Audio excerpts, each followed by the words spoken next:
The snow had fallen all night. Thick as wool, it blanketed the high country and swallowed the sound of everything living. At dawn, the wind stilled. The world held its breath, waiting to be disturbed. A hound broke the silence first, an old, rangy animal with one ear torn and a limp that matched the gait of his master. He paused near a cluster of black spruce, nose high, chest puffing against the cold. The man behind him, bundled in rawhide and furs, adjusted the weight of his pack and scanned the timberline with narrowed eyes. Something wasn't right. He'd been tracking an elk, bull heavy, alone. The prints had been clear until last night's storm erased them. Now, only broken branches and instinct guided him. He'd learned long ago to trust a hound when the land went quiet. The hound whined, veered left. The man followed. They found her a quarter-mile downslope, curled beneath a bent pine where the snow had made a shallow lean-to. She was barefoot, one arm tucked beneath her, the other gripping a torn scrap of paper. Blood on her lip, dress shredded, boots missing, skin the wrong shade of white. Too pale, too still. The hunter dropped to one knee. He touched her throat, a pulse but thin as thread. Her skin was burning even in the cold. She wasn't local. No settler woman would have been out here this far from the wagon roads. No escort, no gear. Just frostbitten fingers and a letter clutched like a lifeline. He pried it gently from her grip. The ink had run in places, but the name was still legible. It was his name, not the one he wore now, but the one he'd left buried after the war. The name that lived in bounty records and whispered stories. A name tied to fire and blood. His breath clouded in the air. The hound looked up at him, then lay beside the woman, muzzle against her ribs like a sentry. He could leave her, walk away, pretend he never saw her, let the storm finish what some man had started. But he didn't. He wrapped her in his coat and hoisted her like a wounded deer, awkward and heavier than she looked. Each step back to the cabin broke something in his joints. It was a long haul. When he arrived, he was soaked in sweat beneath the furs, and the wind had begun to whisper again. Inside, the fire was a flickering heart.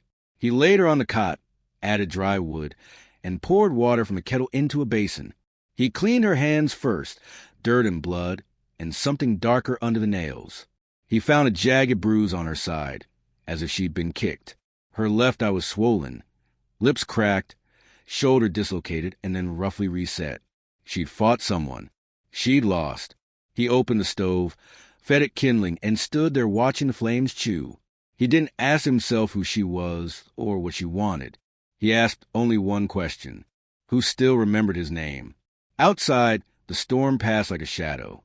That night, she stirred, fever dreamed, tossed her head, mumbled in a slurred voice that carried no meaning until she whispered something that made his blood stop. "Don't shoot the boy. He's just a boy." He sat still as stone. She was gone again by morning. Eyes closed, body trembling beneath the wool. The hound hadn't left her side. Days passed. He rationed his meat, melted snow for water, and carved quiet shapes into driftwood to keep his hands from shaking. He told himself he didn't care. Told himself she wouldn't live long enough for it to matter. On the third day, she opened her eyes. She looked at him for a long time without speaking. No fear, just confusion, as though trying to decide if he was a dream or the devil. "You found me," she said, voice raw. He nodded once. "You were the only one?" He nodded again. She closed her eyes. "I thought someone else would come." He didn't ask who. He poured her a tin cup of weak broth and helped her sit up. She winced. She drank. She didn't thank him. Later, when she could hold the cup on her own, she asked, "Where am I?" "High Pass, near Knife Ridge."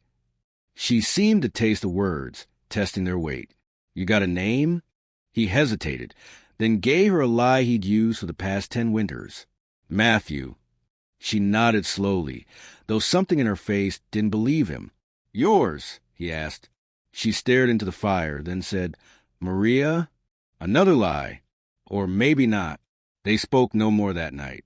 But the hound watched them both, ears twitching, as if he'd seen all this before. Later, while she slept, he unfolded the letter again, careful not to wake her. The script was delicate, slanted, desperate. It told of hard beginnings, dreams of love, and hope sent by stagecoach. She had been writing to a man with a new life, a man who promised a homestead and honesty, a man who didn't exist anymore. He burned the letter. It curled into black ash before the flame, leaving only a wisp of her handwriting burned into his memory. To the man they call Elijah Kane, he hadn't heard that name aloud in years. The wind rose outside. He stood at the door, pipe in hand, and listened to the land. Trees creaked like bones. Snow drifted against the cabin walls. Somewhere in the distance, a bird called once, sharp and lonely. Behind him, the woman stirred again, and Hunter knew whatever she'd come for wasn't finished yet. The snow softened, but the silence didn't. Days slipped by like smoke through the eaves, and in that cabin perched on the edge of the known world, two strangers learned to breathe in the same room. She moved like a thing freshly born, careful, half-hollowed, her body still remembering pain in every joint. He brought her broth and blankets, never words he didn't have to spend. She watched him the way a deer watches a tree lean, not for kindness, for movement. She asked no questions the first day, nor the second, but on the third morning, she folded the edge of her blanket and said, "You're not what I expected." He didn't turn from the stove. Wasn't expecting company. I was supposed to be met in Medicine Bend. He never showed. He stirred the pan. Wagons break. Men lie. She tilted her head. "And which kind were you?" He met her eyes then. Not anger. Not apology. Just a long, dry wind of silence. "I don't lie," he said. "Anymore." The hound rose from his place by the door, stretched, and padded to her side. She let her fingers rest in his fur, like it anchored her. He whined once, soft and low. "I don't remember much," she said, "but I know I was followed. There were 2 men on the road, maybe 3. You get names?" She shook her head. "I was too busy running." He crouched near the fire and began carving a strip of pine into kindling. His knife moved with the memory of violence. "You had no weapon." "I had a letter." "That's not much." "It got me here." Silence settled again, thick as the soot on the window panes. The wind outside rattled loose ice from branches. The stove clicked. She rose for the first time that day and crossed the table, gripping its edge when her knees faltered. He didn't move to help her, just watched. "You should have left me," she said. "Most would have. Didn't have it in me." "Why?" He shrugged. "Ask the dog." She stared at him a long while. Not just a man, his cabin, his scars, the weapons he kept hidden behind canvas tarps and nailed-down floorboards. She took in like a woman trying to solve a riddle whose answer might kill her. "At dusk," she sang. It came from nowhere, just her voice weaving through the hush as she peeled a potato, and the fire hissed in the stove. A lullaby in a language he didn't know, maybe Apache, maybe something older. Her voice cracked in the middle, but she didn't stop. He didn't say anything when she finished, but he felt the knot in his chest shift just slightly. Later, when she was asleep again, he stepped out into the cold. The stars were clear and brutal overhead, laid out like a map he'd forgotten how to read. He lit his pipe and stared into the dark. Snow had crusted over with ice. The tracks leading to his cabin were gone now. He whispered his old name to the trees. Once, just to see if the world still answered. The next morning, she found the rifle. He'd buried it behind the shed years ago, wrapped in oilcloth and left beneath a cairn of stones, meant to be forgotten. But she came in with the cloth still damp and the weapon in her arms like a broken promise. "This yours?" she asked. He nodded. She turned it, fingers brushing the etched letters burned into the stock. "Elijah Kane." She looked up. He didn't lie. He didn't speak. Her knuckles whitened around the stock. "You said your name was Matthew." "I said what I needed to. I came to marry that name." "You came to bury it." She didn't flinch. "I didn't know," he added, voice quieter. "Not at first." "You knew when you saw the letter." He nodded. She set the rifle down slow, like it might bite her. The hound, who hadn't moved through any of it, rose then and walked between them. "I thought if I could just find you," she said, voice thin and breaking, "I'd know what to do. And now—" She sank into the chair by the fire. Her hands trembled, but she clasped them hard, willing the storm inside to quiet. Now I don't know if killing you would make anything better. He didn't ask what he'd done. He remembered too much. They sat like that a long while. The fire danced shadows across their faces. Outside, the wind fell quiet, but a pressure lingered in the air, like something was coming. When she finally looked at him again, her eyes were clear, not forgiving, not soft, but steady. "You still got enemies?" she asked. He laughed once, bitter. "They got longer memories than I do." She nodded. "Good. Then we got something in common." And from the edge of the room, the hound let out a low, warning growl. The wind changed, not just in temperature or direction, but in feeling. It came down from the ridges sharper than before, meaner, the kind of wind that carried sound too well, carried scent even better. The hound felt it first. He paced at the cabin door that evening, nails ticking on the planks, eyes fixed on the trellis like he expected it to move. She noticed. "He knows something," she said. "He always does," the hunter replied, sharpening a knife slowly, the edge whispering along the whetstone. She stood by the window, fingers resting on the sill. The snow had begun to melt in patches. Brown grass peeked through like bruised skin. Somewhere out there, the land remembered things neither of them had spoken aloud. "I've been thinking," she said, not turning, "about what I came to do." "You've had time." "And still not enough." He stopped sharpening, waited. "My father's name was Chaska. He was Apache, but wore the uniform of a U.S. Scout. Said it was better to ride beside the wolves than be hunted by them." Her voice trembled, but she forced it steady. "They sent him into a canyon to parley. Someone gave the wrong order." He didn't breathe. Women and children were waiting. The soldiers came in behind and lit the ridge with fire. Only one man made it out. "My father." He stood slowly, the knife forgotten. That canyon had no name. "It did after," she said. "We buried it under 100 others. He lived just long enough to name you." He looked down at his hands. The scars across his knuckles seemed louder in the silence. "I thought if I saw you, I'd feel something righteous. But all I see is a man with old bones and an even older dog." "I was younger then," he said quietly. "Stupid. Obedient. Is that your defense?" "No," he looked up. "It's my confession." She walked the fire and threw in a twig. Sparks leapt like startled birds. "I saw you with a hound. The way he sleeps on your boots. The way you wait for his eyes before moving. That's not the kind of loyalty you buy with guilt." The hunter crossed his arms, unsure if she was accusing or forgiving. "He knows who you are," she said, nodding toward the mutt. "But he stays anyway." Silence held for a while. The hound lay down again, but his ears never relaxed. "I didn't come alone," she said suddenly. The hunter's brow furrowed. "I traveled with 3 others until the last town. Then 2 peeled off. 1 stayed close." "Why?" "In case I change my mind." He moved to the window, looked out at the blank horizon. "I told them I'd signal when I was sure." "And are you?" She didn't answer. That night, she didn't sleep. Nor did he. Each kept to their corners of the small room, each pretending not to listen for the creak of distant hooves or the sound of steel being drawn in the dark. Near dawn, she walked outside wrapped in a blanket. He followed a few steps behind.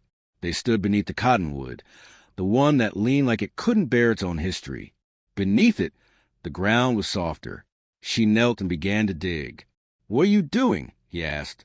"I buried something here when I arrived," she said. "Didn't think I'd need it. Thought I'd find a coward or a killer. Shoot and be done." She unearthed a small leather satchel. Inside was a revolver, wrapped in cloth, and a knife, the blade curved, obsidian black, etched with symbols too old for English. "My father's," she said. "He carved it from volcanic glass after the massacre. Swore the next man it tasted would deserve it." The hunter nodded, a slow ache building behind his ribs. "I brought it to kill you," she said, "but now I'm not sure it's yours to answer for." "Then whose?" Before she could speak, the hound barked, short, sharp. Figures moved along the ridge, 5, maybe 6, coming slow. Lanterns flickered like watchful eyes. "They're early," she muttered. He turned back toward the cabin, already moving. "How many?" he called. "3 I trust less than vultures. One might be blood." "Yours?" "Half," she said. "We share a mother who didn't want either of us." He loaded a rifle with quiet hands. "We staying or running?" She looked out over the land, then down at the hound, who watched her like he'd been waiting years for this moment. "We stay," she said, "but we don't kill unless we have to." He handed her a pistol. "You sure about that?" "No," she said, checking the chamber. "But the hound is—" The sound of hooves drew closer. A shot echoed from the ridge. Warning, not war. Still, it cracked the sky like a spine. The hunter stepped into the open doorway, rifle in hand. She joined him, shoulders squared. Outside, the riders dismounted. One raised a hand in greeting. Another spat in the snow, and the one in the center pulled back his hood to reveal a face that mirrored hers in bone and brow, except colder. Her voice barely above a whisper, she said, "My brother's here." The hunter leveled his rifle, but she placed a hand on the barrel. "Let me speak first." The hound growled low, but he obeyed. The riders stood like shadows against the stormlit ridge. Snow blew sideways in gusts, slanting through moonlight that glinted off metal and wet leather. The woman stepped forward first. No coat, no hat, only the revolver resting loose in her grip, and a stare sharp enough to pierce bone. The man beside her said nothing. He didn't need to. He could feel the weight of the moment in his spine, in the silence of the hound at his heel, in the stillness of the land itself. The earth wasn't breathing. It was waiting. Her brother approached, his boots crunching over crusted snow. He looked younger than the hunter expected. Hard lines, but no gray. A face grown fast from hurt. "Elijah Kane," the brother called. "Still breathing?" The hunter didn't reply. "You killed my father," he said. "No," the woman answered. "He didn't." That made the brother pause. His eyes flicked to her. "You don't get to rewrite the blood. I've seen the man he was. I've seen the man he is. They're not the same." Another rider, older, scarred, shifted in the saddle behind him. "Doesn't matter. Orders are paid. Kane's life ends here." The hunter raised his rifle slowly, not to aim, but to acknowledge the rules of the standoff. Who paid? A man who remembered the war. The scarred one spat, and didn't like how it ended. The hound stepped forward, low and bristling. "Let me talk to him," she said to her brother, voice low. "Alone. You talk and he runs. Then you don't know him." The brother hesitated, then nodded once. The others held their ground. She and the hunter stepped back toward the cabin, just enough for cover, not enough for retreat. "You can leave," she said, facing him in the half-light. "Run west, disappear again." "No, they'll kill you. I've earned worse." She gritted her teeth, emotions flaring behind her eyes. "I didn't come here to watch you die. You came here to end a ghost. Maybe this is how." She looked at him, really looked, at the creases around his eyes, the way the wind tugged his hair, the stillness in his hands. He wasn't afraid, just ready. "I want to stop it," she said. "But if I stand in their way, my brother dies." The hunter nodded. "Then we end your way." She turned, walked out into the open again. Snow drifted across her shoulders. Her voice rang clear. "This isn't justice. It's vengeance. If you kill him, you kill who I become." The brother didn't lower his weapon. His face flickered, rage, pain, then something softer. "You believe he's changed?" "I know he has. I still want his blood." "Then you'll have to take mine first." That stilled them all. Even the scarred rider shifted in his saddle. The brother's jaw clenched. "You would die for him?" "No," she said. "I would live for what we both lost." A breath passed. Then the shot came. It didn't come from the brother. It came from the scarred one. The crack split the silence. The woman staggered, but not from the bullet. The hound had moved first. The dog leapt in front of her the instant the trigger was pulled. He took the bullet clean through the ribs, yelped once, then hit the ground with sound that cut through the bones of the mountain. Everything exploded. The hunter fired back. Once, twice. The scarred rider dropped from the saddle. Another screamed. Snow flared like smoke. The brother raised his rifle, but didn't shoot. His hand shook. He stared at the hound, at his sister on her knees beside the dying animal. "Enough!" the hunter shouted. "It ends now." Gunpowder filled the air. The woman pressed her hands to the hound's side, tears streaking her cheeks, mouth moving in words too old for English. The brother stepped forward, rifle slack in his grip. The other riders fled. The fight had drained from them. He looked down at the hound, then at her. "I didn't know," he said. "I didn't either," she whispered. "But I do now." He knelt beside her, reached out, but didn't touch her. "I still want justice." "So do I," she said, "but not like this." She looked at the hunter. "We're not done. But I won't let you die for a name that isn't yours anymore." The brother stood, looked at the man who'd once been Elijah Kane, and then he walked away into the trees. No words, just silence. They buried a hound beneath the cottonwood. The hunter carved the stone himself. No name, just a mark. That night, they lit no fire. Just sat inside, wrapped in old quilts, watching the smoke of the fight fade from the stars. "I'm not who I was," he said. "No one is," she replied. Outside, the snow finally stopped, and in the silence that followed, there was no longer waiting, just morning coming slow.